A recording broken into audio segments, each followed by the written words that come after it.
Bonjour, bienvenue sur ma chaîne YouTube PP World. Attention, c'est parti. Toc toc toc. Qu'est-ce que je tape aux portes en ce moment? Bonjour monsieur, comment ça va Patrick? Et ben voilà, oh là là là là là là là là, c'est le nouveau showroom ici chez Sony, donc je voulais vous le montrer en même temps avant de commencer l'interview de Patrick qui m'accueille ici. Regardez comme c'est beau. C'est génial, c'est cosy, avec en effet l'installation d'un grand téléviseur ici, téléviseur 8K derrière moi. La PlayStation 5 n'est pas encore là, elle arrive dans la semaine. Pour le moment, il y a encore les présentoirs de la 4. Mais vous inquiétez pas, dans quelques instants, Patrick va intervenir pour nous sauver, nous expliquer les labels PlayStation concernant ces gammes de téléviseurs. Il y a 2 labels chez Sony qui correspondent à des gammes de produits et des performances techniques. On va donc passer ça au crible, vous allez avoir les réponses à vos questions. Patrick, bonjour. Bonjour Épée. Ça va Patrick? Très bien. Je suis ravi de te voir ici, c'est votre nouveau showroom en plus. Effectivement, merci de venir de chez nous. Ben oui, je viens chez vous et je suis d'abord déçu, mais d'une façon incroyable. Ben, c'est très joli, regarde. Mais je vois encore marqué PlayStation 4. Je me dis, les gens vont croire que j'ai tourné ça il y a 6 mois. Même pas, vous n'avez pas encore la 5. Non, pas encore. Ça va arriver dans quelques jours. En tout cas, je suis content que tu sois là parce que tu vas répondre à des questions primordiales que j'entends maintenant depuis des semaines concernant Sony. Les téléviseurs, le LCD, l'OLED, les labels, puisque tu sais que la PlayStation se pointe à des caractéristiques absolument dingues, on annonce des trucs pas possibles, et on se demande quels sont les produits qui sont réellement compatibles avec les possibilités maximales de cette PlayStation. Et toi, en tant que Sony, tu as 2 labels. On va commencer par les citer et quelle est la différence entre ces 2 labels, ces 2 logos, si je puis dire. Effectivement, il y a 2 labels. Le premier, c'est Perfect for PlayStation et le deuxième, c'est Ready for PlayStation 5. Qui sont effectivement nos 2 différents logos pour différencier à chaque fois une partie de notre gamme de téléviseurs 2020. 2020. Alors, est-ce que tu peux me noter aussi les différences techniques entre ces 2 logos? Voilà, alors le logo Perfect for PlayStation, ça concerne une bonne partie de notre gamme 2020. Ce label Perfect for PlayStation concerne les séries chez nous XH80, XH81, XH85, XH95. Donc tout ça, c'est nos gammes LCD et nos gammes OLED A8, A9 et AG9. Alors, celles-ci, ça veut dire quoi? Ça veut dire qu'elles sont capables de monter jusqu'à où Alors, ces téléviseurs-là sont capables de monter jusqu'en 4K 60 images par seconde en termes de rafraîchissement, de fluidité. Mais ces téléviseurs-là ont quelques fonctionnalités vraiment adaptées à la PS4 et à la future PlayStation 5. Donc, c'est des télévisions qui conviennent, on va dire, à 85% des joueurs du jeu vidéo qui ne sont pas forcément des hard gamers, qui jouent un petit peu de temps en temps, mais qui ne vont pas forcément jouer des heures entières derrière. Et qui veulent un téléviseur qui soit très simple à utiliser en termes d'usage avec leur PlayStation 4 et leur future PlayStation 5, mais qui ne veulent pas forcément mettre un prix très élevé ou avoir le meilleur du meilleur en termes de fluidité tel que le 4K 120 images par seconde, parce que ce n'est pas leur critère de choix numéro 1. La partie vidéo, cinéma ou autre, ou expérience, est aussi un critère de choix important au sein de ces téléviseurs-là. Ça veut dire que tu as 2 familles de produits, donc tu as ces 2 logos qui correspondent à ces 2 familles. Une famille où il y a les performances qui sont quand même bonnes, mais pas les plus exceptionnelles, et une autre famille dont on va parler tout à l'heure, avec des performances qui vont beaucoup plus loin. Là, on est encore sur la première famille.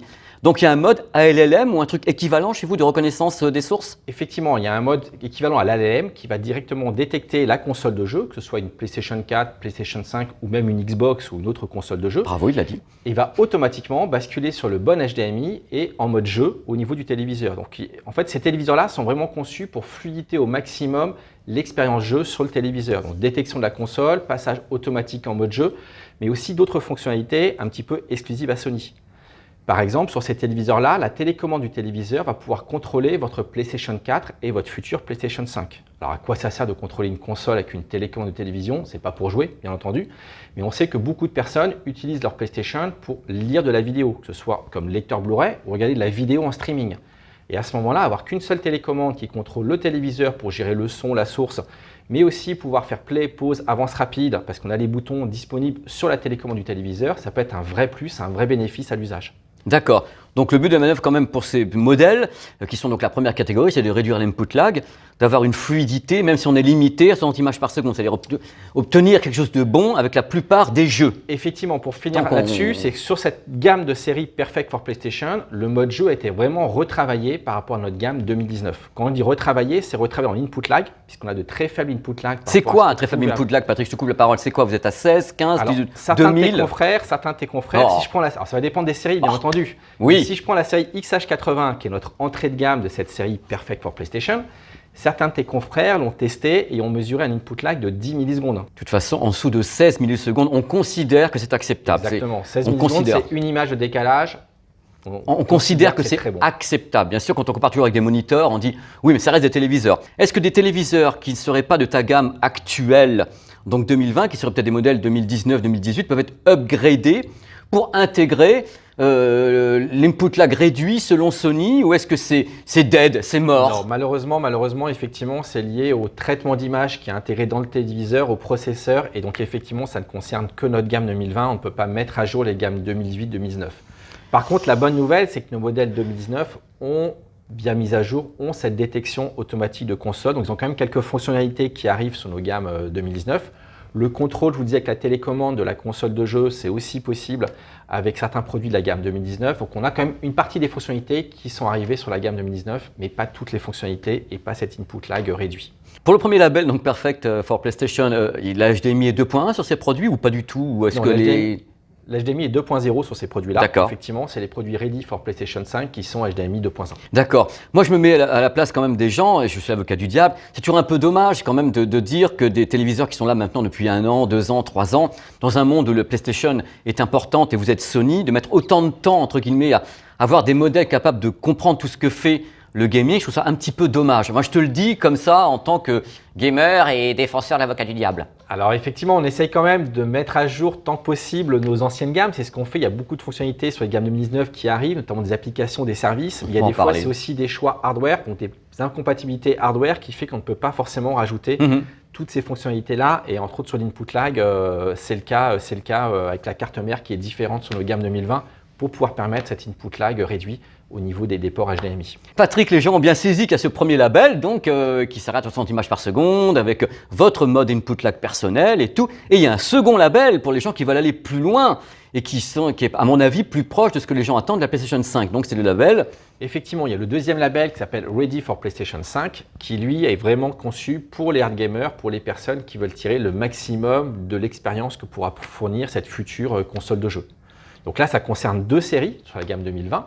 La série en LCD XH90, qui est un produit Full LED, et une série 8K, qui est la série ZH8. Donc ces 2 produits sont, on va dire, full caractéristiques de la PlayStation 5, c'est-à-dire HDMI 2.1, ALLM, VRR, il y a tout ça dessus? Exactement, il y a tout ça dessus. Ils sont full caractéristiques pour la future console, avec l'HDMI 2.1, donc ils savent faire de la 4K à 120 images par seconde, la VRR, tu l'as cité. Ils sont vraiment full spec. La LLM, donc détection de la console automatique. HDMI eARC aussi en retour? HDMI eARC, effectivement. Alors, je ne l'ai pas dit, mais pour les premiers produits qui sont perfect for PlayStation, ils sont aussi HDMI eARC. Donc, on ne réserve pas forcément que pour notre très haut de gamme. C'est pour ça que je vous disais que les produits perfect for PlayStation sont très bons pour un grand nombre d'usages et un grand nombre de gamers. J'ai la question que tu vas adorer. Mais celle-là, tu vas beaucoup l'aimer. Vous avez les téléviseurs OLED? Oui, tout à fait. Ils sont bien tes téléviseurs OLED. Ils s'arrêtent à combien d'images par seconde? Ils s'arrêtent à 60, nos téléviseurs OLED. Mais je suis mauvais, mais en même temps, non mais attends, mais c'est pas toi qui les fabriques. Mais moi, je me suis toujours dit, mais vous êtes Sony, ça m'a toujours un peu choqué de voir que vous avez des concurrents en face, des concurrents respectables, hein, tu les connais, et qui balancent des téléviseurs OLED en 120 images par seconde. Et là, vous êtes Sony à PlayStation 5. Est-ce qu'il y a un téléviseur OLED qui est prévu en 120 images par seconde avec ALM, VR et tout chez vous en 2021? Alors aujourd'hui, on n'a pas de téléviseur OLED effectivement à 120 images par seconde. C'est dommage, hein, tu le sais ça. Mais attends, un petit peu dommage. C'est maintenant un petit peu. Mais Patrick, on est là, des personnes nous regardent, on a un peu. C'est pas un petit peu, c'est dommage. Alors le truc, c'est qu'en effet, moi je peux comprendre les gens qui nous regardent. C'est-à-dire qu'il y a beaucoup de choses qui sont dites autour de la PlayStation 5 et de la Xbox sur le nombre d'images par seconde. On parle de gaming qui peut dépasser 60 images par seconde, qui va donc en 120. Je suis certain, comme toi, qu'il n'y aura pas beaucoup de jeux qui vont se pointer en 120. Mais moi, ce qui m'ennuie, c'est que malgré tout, toute une partie des gens qui auraient donc des téléviseurs qui n'iraient pas aussi loin que le 120, si ces jeux se pointent, ils seront quand même pénalisés. C'est-à-dire que là, on va vers 2 types de générations de téléviseurs pour le moment. Si on réfléchit bien. Ils seront pénalisés, oui, non. Effectivement, ils ne pourront pas atteindre du 100 images par seconde, mais maintenant, pour un grand nombre de joueurs, la 4K à 60 images par seconde ou à 100 images par seconde, la différence sera très peu visible. Donc déjà, aujourd'hui, sur la PlayStation 4 ou PlayStation 4 Pro, on est sur la 4K à 30 images par seconde. Donc déjà passé à 60 images par seconde, il y aura déjà un gap important et un vrai bénéfice derrière. Après, ces téléviseurs-là, Si tu es hard gamer et ton critère de choix numéro 1, c'est le jeu vidéo, effectivement, tu vas plutôt t'orienter vers des produits ready for PlayStation 5. Est-ce que tu penses que la norme pour 2021, pour la plupart des produits qui vont se pointer, ça sera désormais de monter à 120 images par seconde? Ou est-ce qu'on va continuer à se dire, bon, de toute façon, ça sera d'une façon générale bien pour la plupart du gaming, ça ne sera pas 120 obligatoirement parce que ça sera rarissime? C'est difficile à dire parce que je ne vais pas parler pour les autres constructeurs. Mais effectivement, le 100 images par seconde va sûrement se démocratiser de plus en plus parce que ça va être une spécificité où les composants vont aussi baisser en prix et du coup pourront être intégrés sur des produits plus entrée de gamme. Aujourd'hui, quels que soient les fabricants, le 100 images par seconde est plutôt réservé sur des produits milieu haut de gamme, mais il va sûrement dans les années à venir se démocratiser et arriver sur de plus en plus de produits. Maintenant, est-ce que les consommateurs ont vraiment besoin du 120 images par seconde? Ce sera à eux de juger. Pour de la vidéo, il n'y a aucun intérêt. Les jeux seront ou en 120 ou en 4K, mais à ma connaissance, il n'y aura pas de jeu qui saura faire de la 4K et 120 images par seconde en même temps. Donc on se parle de, voilà, pour le futur du jeu vidéo, les consoles sont prêtes. Maintenant, il faudra que les jeux arrivent. Quand est-ce qu'ils arriveront, je ne sais pas encore. Mais le truc, en effet, bon, tu parlais de la vidéo peut aller à 60 images par seconde en Blu-ray, parce qu'on a des Blu-ray en 60 images par seconde. C'est que la PS5 et la Xbox ont été annoncées avec des telles performances. C'est-à-dire qu'on était là en train de dire, ça fait du 120 images par seconde, ça fait du 8K, du machin, que les gens sont trouvés à paniquer carrément. Il faut comprendre le public, on leur balance des spécifications techniques et ils attendent des marques qui font des téléviseurs que vous ayez des réponses à ça et que vous ne les ayez pas en 2021 ou 2022, que vous les ayez eu maintenant et que vous ayez pu prévoir. En plus, en tant que Sony, vous êtes Sony, bon sang. Donc c'est là où les gens sont en train de se dire, mais pourquoi est-ce qu'il n'y a pas déjà 3000 gammes de téléviseurs chez Sony qui sont capables de tout faire et le café avec et le 8K? Voilà, le truc, je te l'ai résumé. C'est pour ça qu'on a mis deux labels pour justement essayer d'aiguiller le futur achat de télévision et qu'il s'y voit plus clair. C'est pour ça qu'on a ces deux labels. Tu dis pour pas tromper le consommateur, mais moi ce qui m'aurait pas trompé, c'est de mettre dans le label le nombre d'images par seconde. Par exemple, mettre le premier, ça s'arrête à 60 et le second va à 120. Là pour moi c'est clair. Pour moi c'est deux trucs, on a l'impression que les téléviseurs sont compatibles avec les PlayStation. Quand on lit les deux labels, on ne sait pas lequel est le bon. Elles sont compatibles avec les PlayStation. Oui. Mais il y en a une qui va plus loin que l'autre. Après, pour répondre à ton besoin, effectivement, que ce soit en magasin ou sur site internet, on a créé un petit logo 4K 120. Que l'on fait apparaître sur nos téléviseurs qui sont ready for PlayStation 5. Donc pour le futur acheteur de téléviseur, il verra physiquement, que ce soit en magasin ou sur notre site, il verra un petit logo 4K 120 qui justement permettra de savoir que ce produit-là, c'est faire la 4K. Va aller jusque-là. Quel est le ticket d'entrée pour les modèles qui sont 60 images par seconde et quel est le ticket d'entrée pour ceux qui sont à 120 images par seconde chez toi? Alors pour les produits perfect for PlayStation, donc ticket d'entrée, ça va être la série XH80 ou XH81 chez nous. Donc le premier prix, ce sera pour du 43 pouces, on va être sur du 700 €. D'accord. Prix public conseillé. Après, en termes de taille d'écran, si on monte un petit peu en taille d'écran, pour du 55 pouces, on va être autour de 800 € en termes de prix qu'on devrait pouvoir trouver à peu près sur le marché chez les différents distributeurs. D'accord. Et après, si on part sur l'autre label, le label 120 images par seconde, je vais l'appeler comme ça. Le label 120 images par seconde, tout mode gaming, PlayStation, Xbox, vas-y, c'est formidable, c'est crash ton fric. C'est combien? Donc là, ce label-là, il y a la série XH90 entre autres. Si on part en 55 pouces, donc le 55 XH90, on va être sur du 1000 €. Donc on aura en gros 200 € d'écart de prix entre ces deux labels-là. Maintenant, la différence, ce n'est pas que l'HDMI, puisque le modèle XH90, il est beaucoup plus performant. On est sur un écran Full LED, donc bien meilleur en termes de rétroéclairage, des pics lumineux beaucoup plus intenses. On a aussi un son qui est amélioré avec des haut-parleurs en haut et en bas, une technologie chez nous qu'on appelle acoustique multi-audio. Enfin, il y a vraiment la différence n'est pas que l'HDMI, il y a vraiment une grosse différence en termes de dalle, d'écran, de traitement d'image sur ces produits-là. Est-ce que, en effet, toi, en tant que Sony France, tu as entendu parler d'un produit qui, en 2021, se pointerait en OLED en 120? Est-ce que c'est quelque chose qui est dans les tuyaux pour Sony, sachant que la PlayStation se pointe là dans quelques jours? Alors, je ne connais pas encore la gamme 2021, voilà. Mais il y a de fortes chances que l'année prochaine, notre HDMI 2.1 va se démocratiser sur sûrement plus de séries. Est-ce qu'il y aura des OLED? On pourra s'en reparler dans quelques temps, mais aujourd'hui, je suis sûr. Je suis certain. Je ne peux pas l'avancer, je n'ai pas encore les informations. Patrick, je suis certain. Alors j'ai une question aussi qui correspond plutôt à l'univers Sony, parce que les gens me posent beaucoup cette question, étant donné que vous appelez Sony, il y a Sony PlayStation. Est-ce que tu sais si les gens de Sony Hardware, donc qui fabriquent les téléviseurs, discutent avec les gens du gaming? Est-ce que tu sais s'il y a une synergie dans l'entreprise, enfin des entreprises Sony? Alors oui, ça va te surprendre, mais sur la partie vidéo, entre guillemets, ça fait de longues années que Sony Electronics discute avec Sony Pictures pour les modes cinéma, pour les modes pour créer vidéo, le X1. Voilà. Pour créer votre puce X1.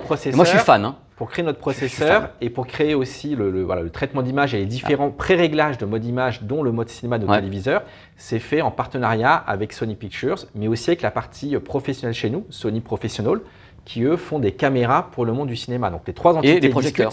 et les projecteurs. Les trois entités discutent ensemble à la fois pour les traitements d'images, mais aussi pour les réglages des téléviseurs pour avoir le rendu qui semble le meilleur aux ingénieurs des différentes entités. Les pré-réglages mastering, en fin de compte. Exactement. D'étalonneurs, de coloristes hollywoodiens que j'ai rencontrés chez Sony. Ils sont très sympas. Donc ça, c'est pour la partie vidéo. Ça fait de longues années que les entités discutent ensemble. Et pour le jeu vidéo, jusqu'à cette année, il y avait très peu de discussions entre la partie électronique et la partie jeu vidéo, PlayStation entre autres. Mais ça a changé pour la gamme 2020 où nos ingénieurs et les ingénieurs de PlayStation ont commencé à discuter vraiment pour améliorer le mode jeu, les performances, l'input lag et le meilleur jeu de nos téléviseurs. Ça a commencé en 2020 et c'est le début d'une collaboration où je sais que déjà sur les gammes 2021 ou autres, il se parle de collaboration encore plus avancée entre nos entités. Donc il y aura sûrement de belles choses à raconter la prochaine fois qu'on se verra. Mais il y a un truc qui me surprendra toujours, c'est que tu me dis que c'est sur les gammes 2020 qu'on sent qu'il y a une poussée au niveau du travail, de concertation entre le gaming, la vidéo et autres. Mais pourquoi? Je vais dire, tu ne vas pas trouver la réponse, mais avoir attendu 2020 pour que vraiment on commence à parler d'input lag et autres, je trouve que c'est dommage pour le monde du téléviseur parce qu'on a l'impression que même globalement, avec toutes les marques même qui sont concurrentes à toi, il y a un temps de latence qui est un peu important, comme si le gaming, il y avait un mode jeu qui était comme ça auparavant, il est là, et on commence à se rendre compte que les gens sont intéressés par la PlayStation 5 et la Xbox, et tout le monde commence à foutre le turbo, et dire ouais, il faut que maintenant ça soit compatible. Bon sang les gars, ça fait longtemps que les gens jouent, et ça fait longtemps qu'on dit que les téléviseurs sont en la ramasse par rapport au moniteur. Donc ce temps de latence, il faut le rattraper maintenant. Effectivement, la bonne nouvelle, c'est quand même ça arrive maintenant, mieux vaut tard que jamais, n'est-ce pas? Donc ça commence en 2020. Les trucs vaut mieux tard que jamais, les mecs qui ont déjà acheté les téléviseurs, ils sont devant dire on est content. Hein. Je suis persuadé que cette synergie est de plus en plus réelle actuellement entre les fabricants de consoles et les fabricants de téléviseurs. Et je pense qu'en effet, 2021 sera une très très belle année. Moi, je me ferai un plaisir de revenir te voir, en plus quand il y aura le logo PlayStation 5 ici, voilà, avec les téléviseurs derrière, les OLED en 120 Hz, avec tout le monde dessus. Et là, on dit ça y est, Sony is on the road again. Réponds rien, ça. Avec plaisir pour te recevoir à nouveau. Même pas. Patrick, merci infiniment. Je sais que mes questions sont, mais en même temps, je me mets à la place des gens qui nous regardent et qui ne manqueront pas de commenter cette vidéo. Écoute, merci à toi, EP. C'était un plaisir de te recevoir, comme toujours. Eh oui. Voilà, c'est fini. C'est la fin de cette vidéo. C'est pas la peine que je vous demande si vous laissez des commentaires. Je pense que les commentaires, vous allez les laisser parce que c'était très intéressant. Je remercie Patrick pour sa sincérité et sa franchise. Hein. Il a dit les choses telles qu'elles sont. Donc, n'hésitez pas à vous balader sur la chaîne. Il y a plein de petites vidéos qui vous attendent et il y a d'autres vidéos qui se pointent. Évidemment, sur la PlayStation 5, sur la Xbox. Il y a plein de trucs qui sont en train de préparer. Il y a plein de tests, plein d'autres reportages. Dans tous les cas, j'espère que celui-ci vous a plu et que vous avez pris toutes les informations qui vous intéressaient. Voilà, je vous fais des bisous, je vous dis à très très très vite et à bientôt sur ma chaîne YouTube. Ouh là là là là là là là, PP World.